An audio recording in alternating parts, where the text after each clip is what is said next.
তাহলে আমরা কি কি পড়েছিলাম? জি স্যার। একে পড়েছিলাম সংক্ষিপ্ত শিরোনাম, প্রবর্তন, কার্যকর সীমা আমরা দেখেছিলাম। দুই ধারা বাতিল, তিন ধারা আমরা যে ব্যাখ্যাগুলো রয়েছে, যে অনুচ্ছেদ গুলো রয়েছে সেগুলো আলোচনা করেছিলাম। চার ধারা কি কি পড়লাম আমরা? চারে গিয়ে পড়লাম আমরা হচ্ছে অনুমানের কথা বলেছিলাম। এখানে দুই ধরনের চার এবং তিন ধরনের অনুমানের কথা বলা রয়েছে। তারপরে আমরা কি করলাম? হুম। আমরা ওখানে তিন ধারায় আমরা অনেকগুলো ব্যাখ্যা বিশ্লেষণ অলরেডি টোটালি আমরা প্রতিদিন কন্টিনিউ পড়ে যাচ্ছি। আর পাঁচ ধারা বললাম কি বিচার্য বিষয় এবং প্রাসঙ্গিক বিষয়ে সাক্ষ্য দেওয়া যেতে পারে, এটা একটা আমরা নিয়েছি। এখন আমরা ছয় ধারা কি করলাম? একই কার্যের অংশ হিসেবে, অর্থাৎ লেনদেনের একই কার্যের অংশ হিসেবে প্রশ্ন। এখানে বিভিন্ন ধরনের আমরা তিনটা ছাড়া আর অন্যান্য আমরা বাস্তবমুখী উদাহরণ দেখেছি। এখন আজকের যে উপস্থাপনা জি হচ্ছে, স্যার। আজকের আলোচনা পর্ব হচ্ছে সাত ধারা। খুবই ইম্পর্টেন্ট, ভেরি ইম্পর্টেন্ট। এটা 30 সেকেন্ডে আমি শেষ করে দিতে পারি এই ধারাটা, মনোযোগ দিন সবাই। বিচার্য বিষয় আমরা যেটা স্লাইডে দেখতে পাচ্ছি, এটার বিচার্য বিষয়ের উপলক্ষ, কারণ, ফলস্বরূপ, ঘটনা। কারণ, ফল বা পরিণাম যেটা বলতে পারেন কোন বিচার্য বিষয়ের, কোন একটা বিচার্য বিষয়ের উপলক্ষ, কারণ বা পরিণাম, সেটা হচ্ছে ঘটনা। আমি যদি এটাকে বলি, আমরা যদি এটাকে সহজভাবে নেই, মামলার আলামত, কোনো ঘটনাস্থলে যে কোনো ঘটনা ঘটে যাওয়ার পর, ঘটনাস্থলে ঘটার সময় যে সকল আলামত পাওয়া যাবে সেটাই হচ্ছে এই ধারার সাথে কানেক্টেড। এক কথায় মামলার আলামত মানে সাত ধারার প্রাসঙ্গিক। অর্থাৎ এই সাত ধারা যদি আমরা এইটুক দিয়ে বলে শেষ করে দিই, মামলার আলামত প্রাসঙ্গিক স্বাক্ষরের সাত ধারা শেষ। কিন্তু এইটা দিয়ে আপনি শেষ নয়। এইখানে যে হেডলাইনটা, আপনার প্রত্যেকটা শব্দ আপনার জানতে হবে, কারণ সামনে আপনার লাগবে। হুম। এতক্ষণ আমরা বিচার্য বিষয় যা বললাম, এখন বিচার্য বিষয় আবার বলতেছে এখানে উপলক্ষ রয়েছে, এখানে কারণ রয়েছে, এখানে পরিণাম রয়েছে। এখন আমাকে তিনটা শব্দ একজন বলেন যে কারণ মানে কি, উপলক্ষ মানে কি, পরিণাম মানে কি? কে বলতে পারবেন? কে বলতে পারবেন? উপলক্ষ হইলো স্যার কি থেকে শুরু হইলো, এবং কারণ হইলো কেন হইলো, আর পরিণাম হইলো এটার ফলাফল, ঘটনার আচ্ছা, পরে কি হইলো। মোটামুটি বেসিক নিলাম আর কি। তাহলে আমরা একটু যাই। সবার মনোযোগ আছে? ক্লাসে মনোযোগ আছে? তিনটা বিষয় পড়েছি, উপলক্ষ, কারণ, পরিণাম। সাত দ্বারা মনে রাখতে হলে তিনটা মানুষ মনে রাখবেন: occasion, cause and effect. I repeat, occasion, cause and effect. এই তিনটা মিলে হবে সাত দ্বারা, অর্থাৎ মামলার আলামত, ঘটনাস্থলের আলামত, এটা হচ্ছে প্রাসঙ্গিক, এটাকে জিতে দিলাম। বাট এখানে ভিতরে যে কথাগুলো আছে এগুলো পড়ে যাব।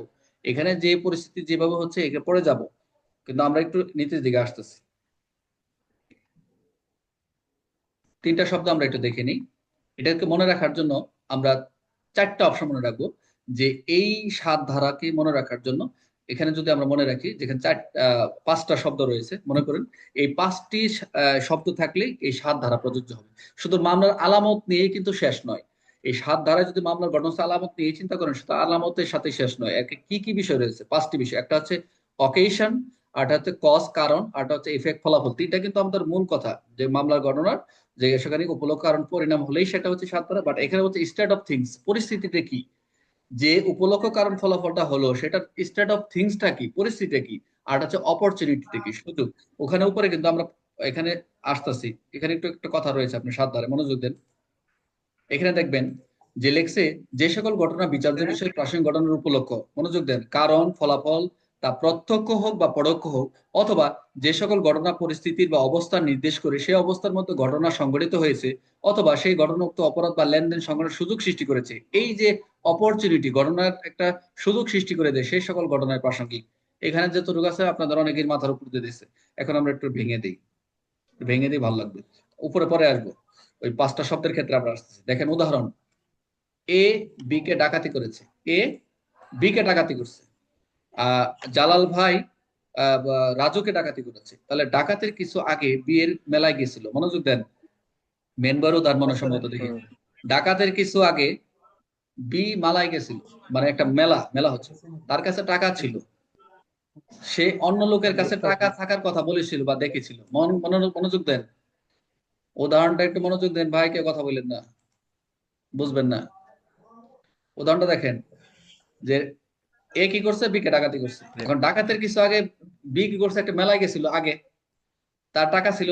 এখন এই টাকাটা দেখছে কি, সে অন্য লোকদের কাছে টাকা থাকার কথা বলছিল বা দেখেছিল। এখন কি হলো, এইগুলো প্রমাণ করে সে ডাকাতির সুযোগ, এই প্রমাণ করে ডাকাতির সুযোগ অকেশন কারণগত প্রেক্ষাপটে ছিল। তাই এইগুলো সাত অনুযায়ী প্রাসঙ্গিক। যে ডাকাতিটা হলো, ডাকাতির সুযোগ, সে যে ডাকাতিটা করলো, যে ডাকাতি, তার যে টাকা আছে সে তো আগে পরে জানাইছে কাউরে। সে তো তখন জানালে পরে এটা তো সে ছড়াই পড়ছে যে এর কাছে টাকা পয়সা আছে। এই যে ডাকাতির যে সুযোগ কারণগত একটা প্রেক্ষাপট ছিল। আসতেছি, খতে দেখেন, এ বি কে হত্যা করেছে, প্রাসঙ্গিক ঘটনা। হত্যাস্থলে আশেপাশে মারামারির কারণ মাটিতে দাগ দেখা যায়। দেখেন, হত্যার স্থলে বা আশেপাশে মারামারির কারণ মাটিতে দাগ, সংঘর্ষের চিহ্ন, এগুলো ফলাফল। মারামারির ফলে যে একটা ঘটনাস্থলে যখন মারামারি হলো বা কোনো হাতাহাতি হয় তখন মাটিতে দাগ পড়ছিল, সংঘর্ষ চিহ্ন পাওয়া গেছে, এই যে হত্যা হয়েছে এগুলো হত্যার ফলাফল কি? এগুলো হত্যার ফলাফল, ইফেক্ট নির্দেশ করে, এগুলোর প্রাসঙ্গিক ঘটনা। আরেকটা আসে, এ বি কে বিষ প্রয়োগে হত্যা করেছে। প্রাসঙ্গিক, বিষক্রিয়ার লক্ষণে দেখা যায় বিয়ের শারীরিক অবস্থা। যখন তার বিষক্রিয়ার লক্ষণ, তার শারীরিক অবস্থা কেমন ছিল? বিয়ের দৈনন্দিন অভ্যাস, এই অভ্যাসে জানতো না যে যার বিষ প্রয়োগের ফলে সুযোগ সুযোগ হয়েছিল। এই এগুলো অপরাধ সংগঠনের কারণ ও সুযোগ, কজ অফ অপরচুনিটি প্রমাণ করে। তাই এগুলো ৭ ধারা অনুযায়ী প্রাসঙ্গিক। এখন আসেন যে যে ৭টা শব্দ এখানে দেখলেন, এই ৫টা শব্দ। প্রথম হচ্ছে অকেশন, উপলক্ষ থাকবে, কজ থাকবে, ইফেক্ট থাকবে, স্টার্ট অফ থিংস থাকবে এবং অপরচুনিটি থাকবে। এই ৫টির যে কোনো একটি থাকলেই সেটি এই আপনার ৭ ধারার বিধান প্রযোজ্য হবে। এখন আসেন আমরা একটু ব্যাখ্যা যাব, তাহলে একটা ক্লিয়ার হয়ে যাবে। বিচার্য বিষয়ের উপলক্ষ, প্রথম কিন্তু শুরুতেই বলছি যে বিচার্য বিষয় উপলক্ষ, কারণ বা ফলস্বরূপ ঘটনা বলতে বা পরিণাম বলতে কি বোঝায়, এই তিনটা যদি আমি এক্সপ্লেন করতে পারি তাহলে আপনার ক্লিয়ার হয়ে যাবে। এটার উপরে কিন্তু মানে এই আইনের উপরে কিন্তু এই বিচার কার্যক্রম গুলো হয়, যে এটি একটি সাক্ষ্য আইনের একটি গুরুত্বপূর্ণ ধারণা আমাদের এই তিনটা বিষয়, উপলক্ষ, কারণ বা ফলাফল। কোন একটা মামলা যেসব মূল বিষয়টি আদালতে বিচার করে বিচার্য বিষয়, তার সঙ্গে সম্পর্কিত যেসব ঘটনা সেগুলো এখানে বোঝানো হয়েছে। এখন দেখেন বিচার্য বিষয়ের উপলক্ষটা কি, কেমন হয়, মনোযোগ দেন। বিচার বিষয় উপলক্ষটা কিভাবে অ্যারাইজ হয়, কিভাবে প্রতীয়মান হয়, সেটা একটু মনোযোগ দেন সবাই। যেসব ঘটনা পরিস্থিতির কারণে বিচার্য বিষয়টি ঘটার সুযোগ তৈরি করে এটি উপলক্ষ। কিরকম? আই রিপিট, যে ঘটনা বা পরিস্থিতিতে কারণে বিচার্য বিষয়টি ঘটার সুযোগ সৃষ্টি করে দেয় সেটি উপলক্ষ। কিরকম? একটি গ্রামে বিয়ের অনুষ্ঠান চলাকালে ঝগড়া হয় এবং একজন খুন হয়। প্রথম কি বললো এখানে? যে ঘটনা পরিস্থিতির কারণে বিচার্য বিষয় ঘটার সুযোগ করে দিচ্ছেন, বিচার্য বিষয় কি আগে আসছে না ঘটনা আগে আসছে, কেউ বলেন? বিচার্য বিষয় আগে আসছে না ঘটনা ঘটছে? ঘটনা ঘটনা ঘটনা তাহলে ঘটনা সুযোগ করে দিচ্ছেন কাকে? উপলক্ষকে শুরু করে দিচ্ছেন। ঘটনা উদাহরণটা কি? আসছে। এই একটি যে গ্রামে, বিয়ে স্যার, রাইট রাইট, কথা বলেন না। একটি গ্রামে বিয়ের অনুষ্ঠান চলাকালে ঝগড়া হয়েছে, এখন একজন খুন হয়, এখানে বিচার্য বিষয় কি? খুন। আর উপলক্ষটা কি? বিয়ের অনুষ্ঠান। এই অনুষ্ঠানের কারণে সবাই এক জায়গায় ছিল। আর মূলত বিয়ের অনুষ্ঠানই খুনের উপলক্ষ। তাহলে খুনের উপলক্ষ কি? খুন কি আগে হয়েছে? খুন তো হয়েছে বিয়ে হবে অনুষ্ঠান। বিচার্য বিষয় হচ্ছে খুন, কিন্তু খুনের উপলক্ষ কি? এই খুনের বিয়ের বিয়ে। অনুষ্ঠান হচ্ছে, হ্যাঁ, বিয়ে, আর খুন হচ্ছে উপলক্ষ।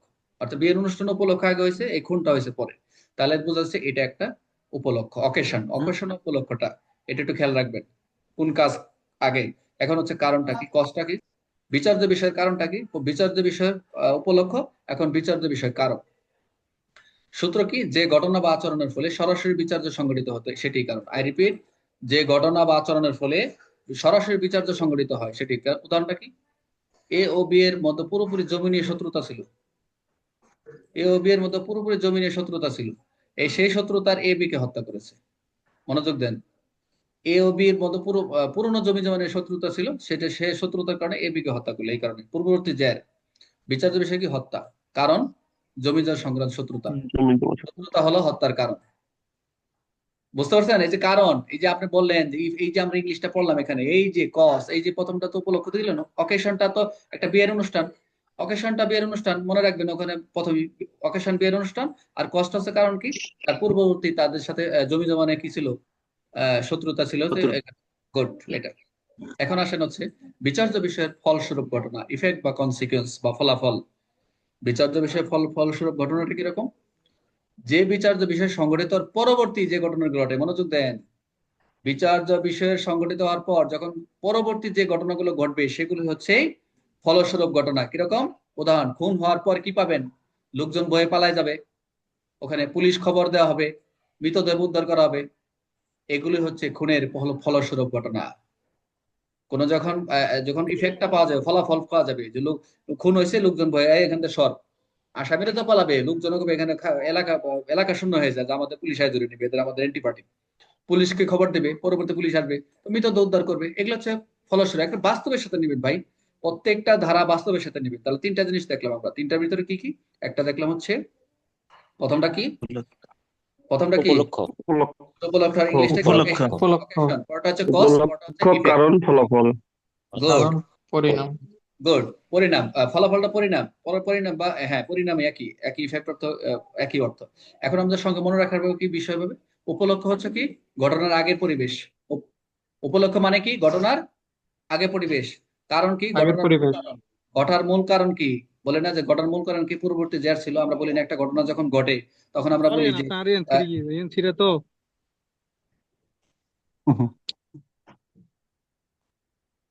আমরা বলি না যে কারণটা কি, ঘটনার মূল কারণ হচ্ছে এটা, আমরা খুঁজে বের করি যে উপলক্ষটা কি, ঘটনা ঘটলো এর আগের কারণটা কি ছিল। এইগুলাই যদি মাথা নিতে পারেন আসলে মানে you are good good investigator হবেন আশা করি। ফলাফলটা কি, পরিণামটা কি, ঘটার পরে প্রতিক্রিয়া। তাহলে আমি ধরে নেই উপলক্ষ হচ্ছে ঘটার আগে, আর ফলাফল স্বরূপ বা পরিণামটা হবে ঘটার ঘটার পরে। আর মাঝখানে থাকলে কারণ, ঘটনার মূল কারণ কি, ঘটার মূল কারণটা কি, কে বলতে পারবেন এই তিনটা শর্টে? স্যার একটা হচ্ছে উপলক্ষ। উপলক্ষ হচ্ছে স্যার ঘটনা ঘটার আগের পরিবেশ বা গুড, অবস্থা। আর গুড। কারণ হচ্ছে যে মূল ঘটনা বা যেই বিষয়ের জেরে খুন করা হয়েছে মানে বা মারা এটা হয়েছে। কারণটা আর বলি, কারণটা ফলস্বরূপ হচ্ছে হচ্ছে আপনি, আমরা বলি এই কারণটা আপনার, আমরা কি করি সবার প্রথম যে কোনো ঘটনা একটা ঘটলে যে আমরা যা কোনো কারণ জিজ্ঞেস হতে করি, পারে। আমরা আমরা আমরা যখন ঘটনাস্থলে যাই বলি কি মূল ঘটনাটা কি। আমরা কিন্তু উপলক্ষ এবং ফলাফল তো আমরা গেছি, যখন পুলিশ যায় তখন জি তার স্যার। পরের ঘটনা যায় আমরা গেছি, নিজে হাজির হয়েছি, যাই দেখছি ফলাফলটা আমরা যা জিজ্ঞেস করি কি হয়েছে কি হয়েছে, যা দিয়ে লাশ করে আছে।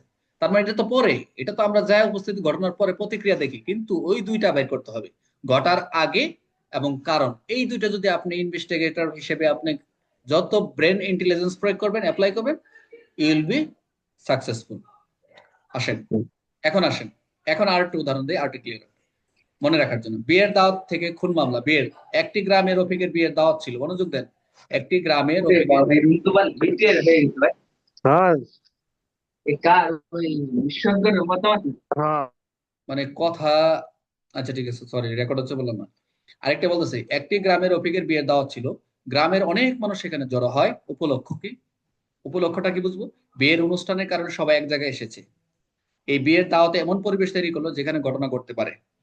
ঠিক আছে, এখানে এমন একটা ঘটনা যে কোনো সময় একটা অ্যাক্সিডেন্ট হতে পারে, এত লোকজন এত আয়োজন। এখন বিয়েটা হচ্ছে কি, উপলক্ষটা কি বিয়ে, উপলক্ষ কি এখানে বিয়ে। এখন বিয়ের আসলে হঠাৎ দেখা গেল করিম ও সালামের, তাদের মধ্যে আগে থেকে জমিনে পুরনো শত্রুতা ছিল।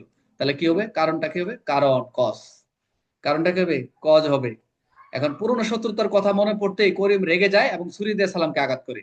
জমিনের শত্রুতা কারণ, জমিনের শত্রুতা। বিয়ে বাড়িতে গেছে উপলক্ষ, পরে যায় দেখে তাকে চেহারা দেখে লেছি যে এর সাথে তো এ আসছে, এর সাথে তো আমার পূর্ব শত্রুতা আছে, তাকে রেগে যায়, ছুরিতে আঘাত করে। এই জমিনের শত্রুতা কারণ বেরোলো। সালাম ঘটনাস্থলে মারা যায়, লোকজন চিৎকার শুরু করে, অতিথিরা পালিয়ে যায়, পুলিশকে খবর দেওয়া হয়, লাশ উদ্ধার করা হয়। ফলস্বরূপ কি হলো, এইসব ঘটনায় খুনের পরের ফল। এইসব ঘটনায় হচ্ছে খুনের পরের ফল, যে লোকজন চিৎকার শুরু করেছে, অতিথিরা পালাই গেছে, পুলিশ আসছে, লাশ উদ্ধার করা হয়েছে। তার মানে কি, পালানো, পুলিশ আসা, এগুলো হচ্ছে পরিণাম বা ফলস্বরূপ ঘটনা। তাহলে গল্প থেকে আমরা কি নিলাম, যে আগে সুযোগ, পরে কারণ, শেষে ফল। এটা মনে রাখবেন, আগে হচ্ছে সুযোগ উপলক্ষ, পরে হচ্ছে কারণ কি কারণে মারলো, আগে হচ্ছে সবাই গ্যাদারিং হয়েছে উপলক্ষ হয়েছে, শেষে হয়েছে ফলটা পাইছে কি লাস্টে মারা গেছে। আরো সহজ করে নিতে পারি, উপলক্ষ হচ্ছে জায়গা ও পরিবেশ, কারণ হচ্ছে কেন করলো, আর ফলস্বরূপ হচ্ছে কি হলো পরে। এই ছিল মোটামুটি আমাদের উপলক্ষ, কারণ, পরিণাম, যে অবস্থাটা, যে পরিবেশ সুযোগ সৃষ্টি করে দিছে, সেটাই হচ্ছে এই সাক্ষ্য আইনের সাত দ্বারা বিচার্য বিষয় বা প্রাসঙ্গিক ঘটনা। এখন দেখেন, এখন আপনারা দেখেন, এখন আপনার ক্লিয়ার হবে, যে সকল ঘটনা বিচার্য বিষয় প্রাসঙ্গিক ঘটনা উপলক্ষে কারণ ফলাফল নির্দেশ করে, সেটা প্রত্যক্ষ হোক পরোক্ষ হোক, যে সকল ঘটনা পরিস্থিতি বা অবস্থা নির্দেশ করে, যে অবস্থার মধ্যে কোনো ঘটনা সংঘটিত হয়েছে, অথবা সেসব ঘটনাক্ত অপরাধ বা লেনদেন ঘটনার সংগ্রহ সুযোগ সৃষ্টি করেছে, সেগুলোই হলো সকল ঘটনা প্রাসঙ্গিক। এইগুলো বর্ণনা করতে গিয়ে আপনাদের এই টোটাল কয়েকটা, তিনটা, প্রায় দুইটা দুইটা ছয়টা উদাহরণ দেওয়া হয়। আশা করি মোটামুটি আমরা এখন সাত ধারাটা, এখন হেডলাইনটা মুখস্থ করতে সহজ হয়েছে, যে বিচার্য বিষয়ের সাথে উপলক্ষ, কারণ বা ফলস্বরূপ বা পরিণাম। কে বুঝেন না আমার বলেন। শেষের উদাহরণটা মানে ভালো লাগছে আপনাদের, এই শেষেরটা তাই না, বিয়ে বাড়ির অনুষ্ঠানটা, আমার মনে হয় এই অনুষ্ঠান এটা মানে জি ভালো লাগছে স্যার। আপনাদের, স্যার তাই না? এটা এটা মজা লাগছে স্যার, ওটা থেকে আচ্ছা, বুঝতে পারছি। এখন